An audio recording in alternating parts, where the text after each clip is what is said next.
Il n'est pas de lieu ni de circonstance où une prière ne soit de saison. Rien ne peut nous empêcher d'élever nos cœurs à Dieu dans une ardente requête. On peut faire monter vers lui une prière et demander la direction d'en haut, au milieu d'une rue encombrée, au cours d'un entretien commercial. Ainsi fit Néhémie lorsqu'il présenta sa requête au roi. Que la porte de notre cœur soit toujours ouverte et que constamment monte vers Jésus notre hôte céleste l'invitation de venir y habiter. Au sein d'une ambiance viciée et corrompue, nous pouvons respirer la pure atmosphère du ciel par une invocation sincère. Fermons notre cœur à toute pensée impure, à toute rêverie coupable. Ceux dont le cœur est disposé à recevoir le secours et la bénédiction de Dieu vivront dans une atmosphère plus sainte que celle de la terre et seront en communion constante avec le ciel. Il nous faut une vision plus claire de Jésus, une intelligence plus parfaite de la valeur des réalités éternelles.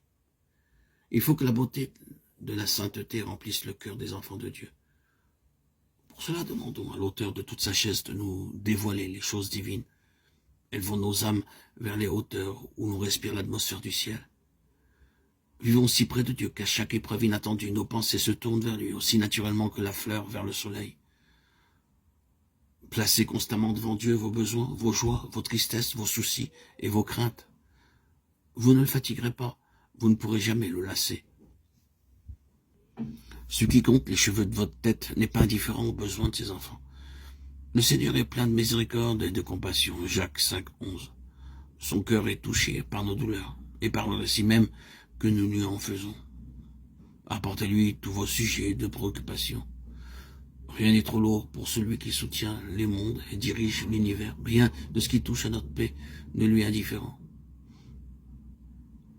Il n'est pas dans notre vie chrétienne de chapitre trop sombre pour qu'il en prenne connaissance, ni de problème si troublant qu'il n'en trouve la solution.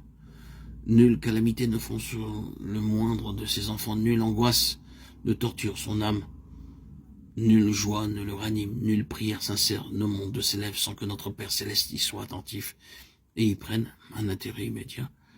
Il guérit ceux qui ont le cœur brisé et il pense leurs blessures, psaume 147, 3. Les rapports entre chaque âme et Dieu sont aussi intimes que s'il n'y avait que cette seule âme pour laquelle il ait donné son Fils bien-aimé.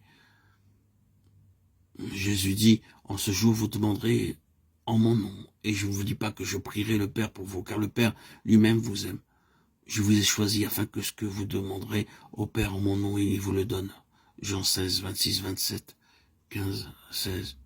Mais prier au nom de Jésus, c'est plus et mieux que de mentionner son nom au commencement et à la fin de son oraison. C'est prier dans les sentiments et l'esprit de Jésus, tout en croyant à ses promesses, en se reposant sur sa grâce et en faisant ses œuvres.